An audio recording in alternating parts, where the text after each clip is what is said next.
If you want to lose weight for the last time, visit myphdweightloss.com. Appreciate you joining me for this edition of Just the Truth from the PhD Weight Loss and Nutrition Studios. With Donald Trump and Joe Biden becoming the presumptive nominees of their respective parties yesterday, we have all the details from the primaries. Democratic Representative Adam Schiff sparred with former Special Counsel Robert Hur during a special hearing yesterday on Capitol Hill as the California congressman accused Mr. Hur of playing politics with his report on President Biden's handling of classified documents, which earned pushback from Mr. Hur. 14 Democrats voted with Republicans yesterday to pass a GOP-led resolution condemning President Biden's immigration policies and the disaster at the southern border.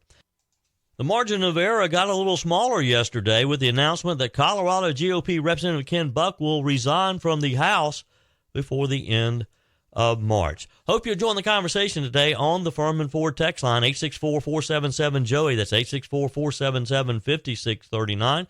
You can leave a quick voice message. Emails are always welcome at joey@joeyhudson.com.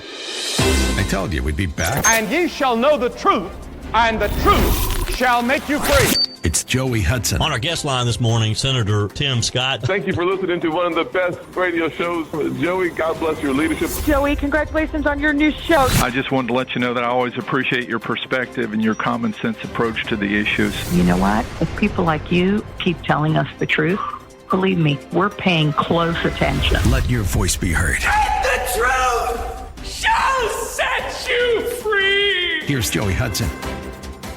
With very little fanfare, both Donald Trump and Joe Biden became their presumptive parties nominees of the GOP and Democrat parties yesterday. Biden clinched his party's 2024 nomination as Georgia, Mississippi, and Washington State held their primaries. No major challengers remaining. Biden and former President Trump were on course to collect all the nearly all the delegates that were up for grabs yesterday, putting each of them over the top and making them their party's presumptive presidential nominees. Trump is expected to get at least 1,215 delegates once all of the counting is finished, the minimum number needed to secure the Republican nod.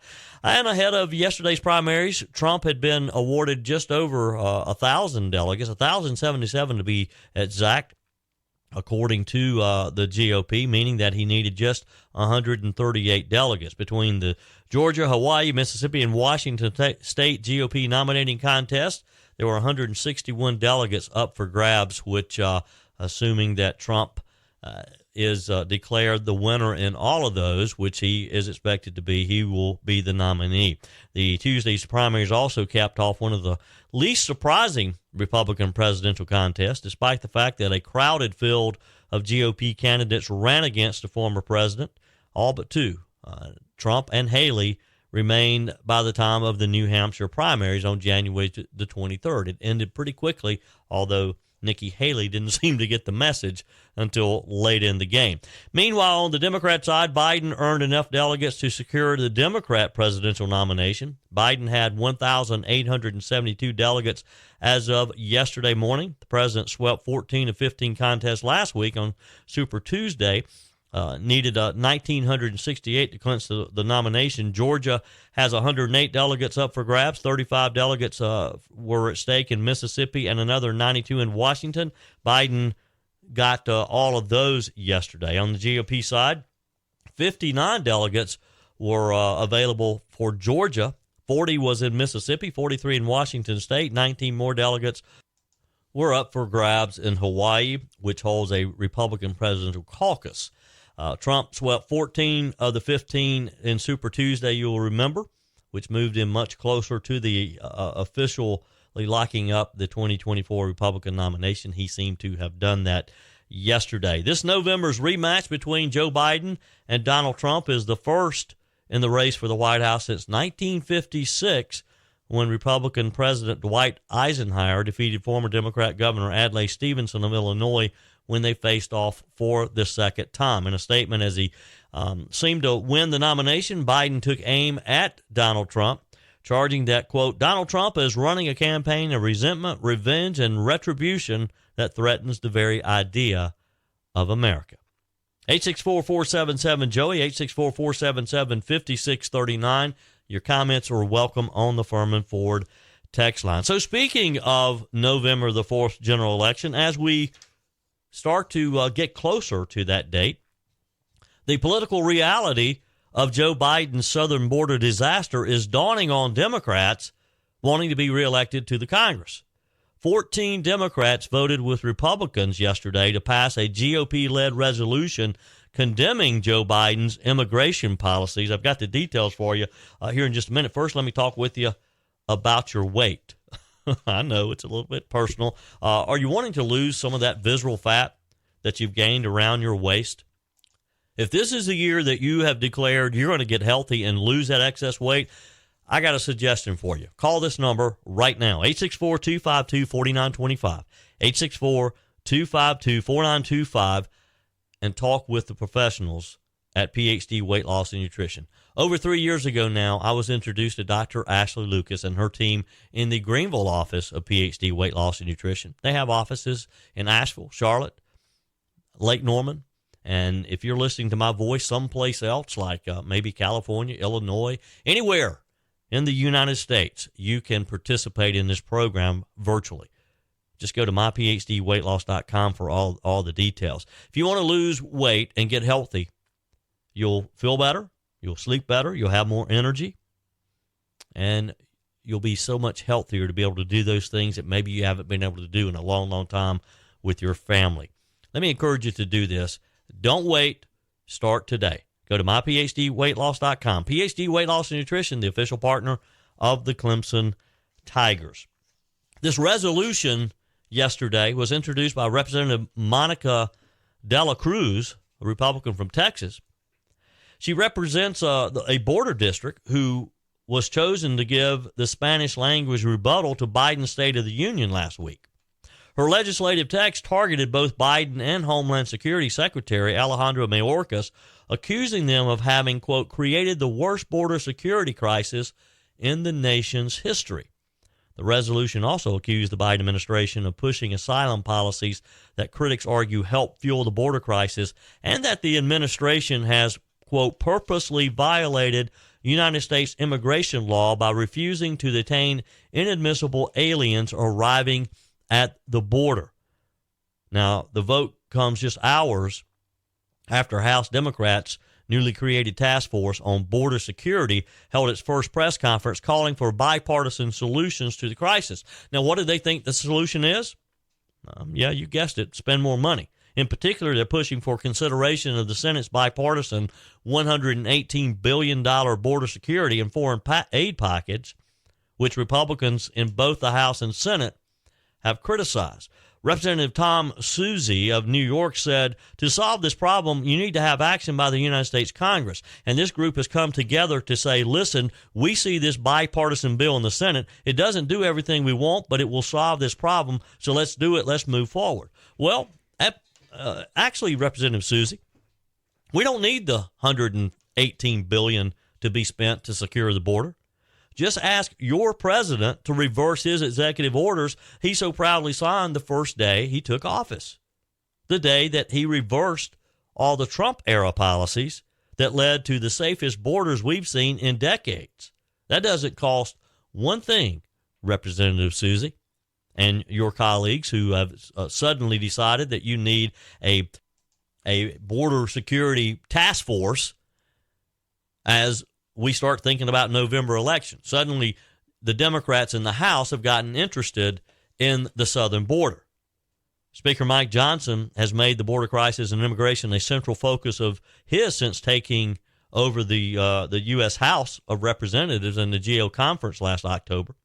Earlier this year, he led a delegation of more than 60 Republicans to the U.S.-Mexico border to call attention to the issue. He also led the House through a historic vote to impeach Mayorkas in February. Prior to that, a cabinet secretary had not been impeached by the U.S. Congress since 1876. Of course, we know that Mayorkas is not going to be leaving his cabinet post, as the U.S. Senate doesn't have the backbone to convict him.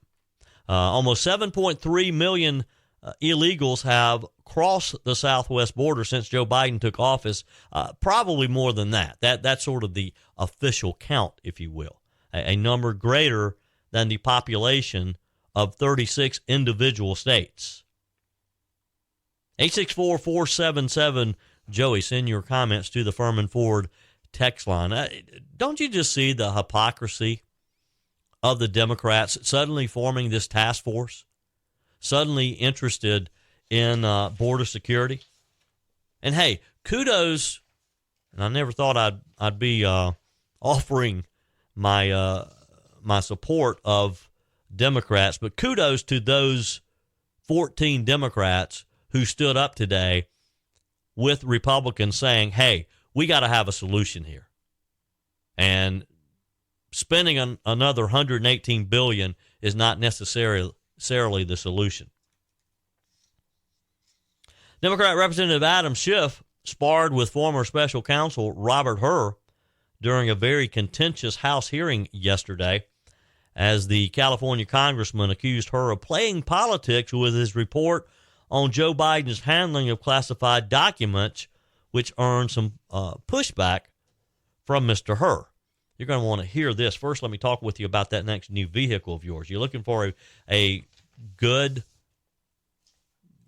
maybe a pre-owned vehicle that you can trust, or you're looking for a brand new vehicle, or you just want some service on your existing vehicle. You can accomplish all this or any of this at Firmin Ford. Go to firminford.com and you can see all the inventory if you're shopping for a vehicle.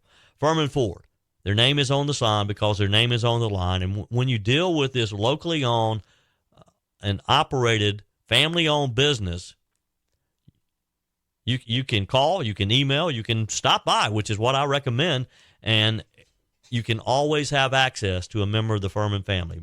Jim and Matthew Firmin, they do business the right way, and this is why I recommend that you choose Firmin Ford anytime you're wanting to purchase a vehicle or you need service. Find them online, firminford.com, firminford.com. So as Adam Schiff is interrogating the former Special Counsel Robert Hur yesterday, he went back to Mr. Hur's opening statement, where Hur had earlier denied disparaging President Joe Biden. Schiff took issue with that, accusing Hur of doing just that, saying that Hur knew his report would become public. Schiff suggested that Hur could have simply commented on instances where Biden could not remember information from certain documents rather than making a, quote, generalized statement about his memory, referencing the much talked about section of the report in which Robert Hur characterized Biden as a, quote, elderly man with poor memory. It made headlines when the report was issued. Schiff continued to press Hur, accused him of knowing that he would start a political firestorm with the language that he used, which Hur said politics played no part in his report whatsoever. Schiff then attempted to discuss allegations against former President Trump, at which point Hur went back and again addressed the notion that his report was influenced by politics. Here's the exchange. Now, it's a little bit long, but you need to hear the entire exchange to understand the hypocrisy of Shifty Schiff. The gentleman from California is recognized. Sir, I want to ask you about some of the differences between the facts involving President Biden and President Trump. But before I do, I want to refer back to your opening statement in which you said that you did not disparage the president in your report. But of course, you did disparage the president. You disparaged him in terms you had to know would have a maximal political impact. You understood your report would be public, right? I understood, based on comments that the Attorney General had made, that he had committed to make as much of my report public as consistent with legal policy and legal requirements. And you could have chosen just to comment on the president's particular recall vis-a-vis a document or a set of documents, but you decided to go further and make a generalized statement about his memory, didn't you?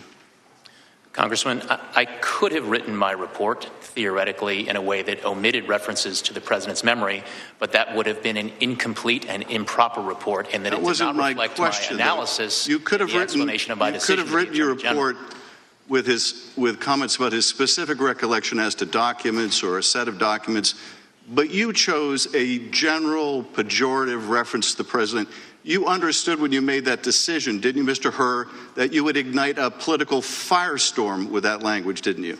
Congressman, Politics played no part whatsoever in my investigative steps. But you understood nevertheless, the words didn't you, that I put in my report. Mr. Hur, you cannot tell me you're so naive as to think your words would not have created a political firestorm. You understood that, didn't you, when you wrote those words, when you decided to include those words, when you decided to go beyond specific references to documents? You understood how they would be manipulated by my colleagues here on the GOP side of the aisle and by President Trump. You understood that, did you not? Congressman, what I understood is the regulations that govern my conduct as special counsel. And those regulations required me to write a confidential report for the Attorney General, which you knew would not be confidential. My decision, and that is what I did, Congressman. I followed the rules. You knew it would not be confidential. I followed them. You knew it would not be confidential, didn't you? Sir, the regulations required me to write a confidential report explaining my decision to the Attorney General, which you knew would be released.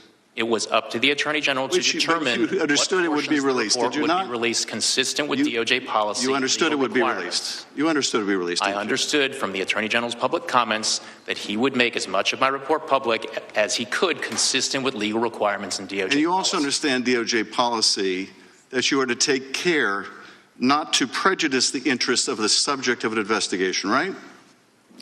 That is generally one of the interests that DOJ policy requires that prosecutors respect. And it was your obligation to follow that policy in this report, was it not? It was also my obligation to write a confidential report for the Attorney General explaining completely my decision. What you did write was deeply prejudicial to the interests of the president. You say it wasn't political, and yet you must have understood. You must have understood the impact of your words. You must have understood the impact of your decision to go beyond the specifics of a particular document, to go to the very general, to your own personal, prejudicial, subjective opinion of the president, one you knew would be amplified by his political opponent, one you knew that would influence a political campaign. You had to understand that. And you did it anyway. And you did it anyway. And let me just go to some of the differences here between the president's conduct and Mr. Trump's.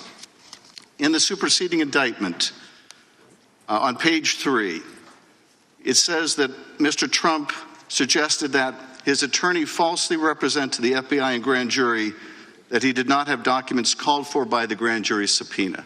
You didn't find anything like that with respect to Mr. Biden, did you? Congressman, I do not have the Trump indictment in front of me, but I need to address something that you said in your prior question. What you were suggesting is that I needed to provide a different version of my report that would be fit for public release. That is nowhere in the rules. I was to prepare a confidential report that was comprehensive and thorough of an explanation. What is in the rules, Mr. Hur, what is in the rules is you don't gratuitously do things to prejudice the subject of an investigation when you're declining to prosecute. You don't gratuitously add language that you know will be useful in a political campaign. You were not born yesterday. You understood exactly what you were doing. It was a choice. You certainly didn't have to include that language. You could have said vis-a-vis the documents that were found at the university, the president did not recall. There is nothing more common. You know this. I know this. There is nothing more common with a witness of any age when asked about events that are years old to say, I do not recall. Indeed, they're instructed by their attorney to do that if they have any question about it. You understood that. You made a choice. That was a political choice. It was the wrong choice. Mr. Chairman, I yield back. Gentleman yields back. The gentleman from Arizona. Did Special Counsel wish to respond to that final question? Yes, Congressman. What you are suggesting is that I shape, sanitize, omit portions of my reasoning and explanation to the Attorney General for political reasons. No, I suggest that you not shape your report for political reasons, which is what you did. That did not happen, Congressman. That did not happen. So if I'm understanding Adam Schiff here, he basically is saying that the special counsel should have written a, quote, special report that would have been beneficial to Joe Biden and not tell the truth. Now, think about this. If this were to happen with a special counsel and Donald Trump, or any Republican for that matter, the Democrats would be all over this. You can't have a special counsel sanitizing their findings because it might look bad for the president or anyone else that they're investigating. Schiff knows that. We all know that. And this, again, is an attempt by a bunch of hypocrites on the Democrat side of the aisle. 864-477-JOEY is the Firmin Ford text line. On the Firmin Ford text line, Pete says, hi, Joey. So the DOJ apparently will not charge U.S. citizens if they fall into the new non-criminal classification known as sympathetic, well-meaning elderly man with a poor memory. Explains why so many of the N Club are never prosecuted. I don't remember that exception in any of the articles of the U.S. Code of Law. Learn something new every day. We do, don't we, Pete? Faye says, Nikki Haley suggests Trump aims to steal election by promoting daughter-in-law for the RNC leadership. She just won't go away. A vicious woman who has gotten where she is because of Trump. You're right on that, Faye. Nobody in the rest of the nation would even know who the former governor of South Carolina, Nikki Haley, is had Donald Trump not elevated her to that post of the UN ambassador. And what Faye's referencing here, of course, is that Laura Trump, Eric Trump's wife, is second in command at the RNC. Phil says, I think the responsible party for reparations is the Confederacy. Oh, gee, I'm sorry. The Confederacy doesn't exist any longer. You're welcome. Thank you, Phil. Good point there. 864-477-JOEY. Your comments are welcome on the Firmin Ford text line. Carol says, happy episode number 100. Praise God. I'm so thankful for Just the Truth. Continued prayers for you and your family and the Just the Truth team. I look forward to 100 more unless Jesus comes back first. Well, thank you, Carol. Those are kind words, and thank you for celebrating our 100th episode. And, Carol, I can promise you that there'll be a Just the Truth episode every day until the good Lord either takes me home or, as you say, Jesus comes back first. That would be a good alternative, though, wouldn't it? Ray says, good morning, Joey. Sometimes the political news is just too much, and we need to think about something else. So why are there so many ads for gold and silver that tell us that paper currency is no good, and we should give them our paper currency for their gold and silver? What do they do with it? Sorry, I'm bouncing around today, Ray says. Maybe too much coffee. Yeah, can't drink too much coffee there, Ray. He says, how does Timmons for Senate sound? And finally, Epstein did not commit suicide. Thanks for giving us crazies a place to vent. Now, Ray, you're not crazy. Our text of encouragement today: feeling sorry for ourselves is the most useless waste of energy on the planet. It does absolutely no good. We can't let our circumstances or what others do or don't do control us. We can decide to be happy regardless. God bless. Well, thank you, Joel, for that text of encouragement today. Your comments are welcome on the Firmin Ford text line, 864-477-5639. Leave me a quick voice message. I love to get those.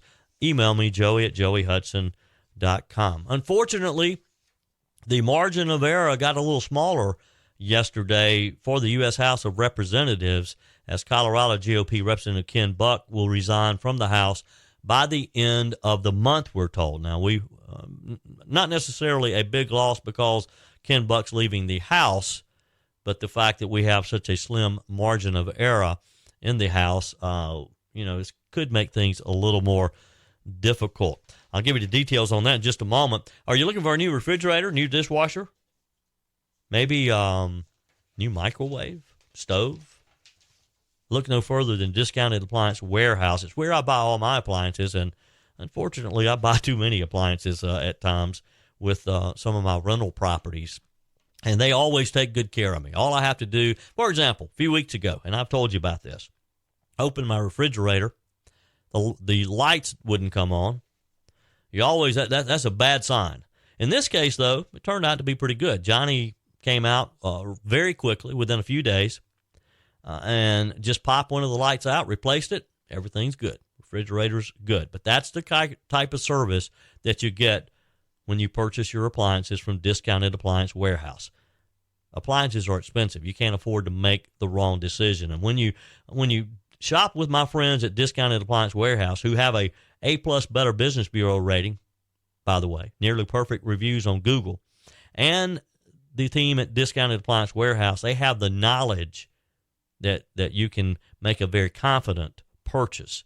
You won't make any mistakes when they walk you through 11,000 square feet slam full of new appliances, and you don't have to wait. Quite often, they'll beat you home the day that you purchase your appliances. Discounted Appliance Warehouse in Pickens and online at dawpickens.com. So Colorado Congressman Ken Buck said that he will remain a member until the end of the day on March 22nd, which is the same day that we have the deadline for the next batch of spending bills to avoid a government shutdown.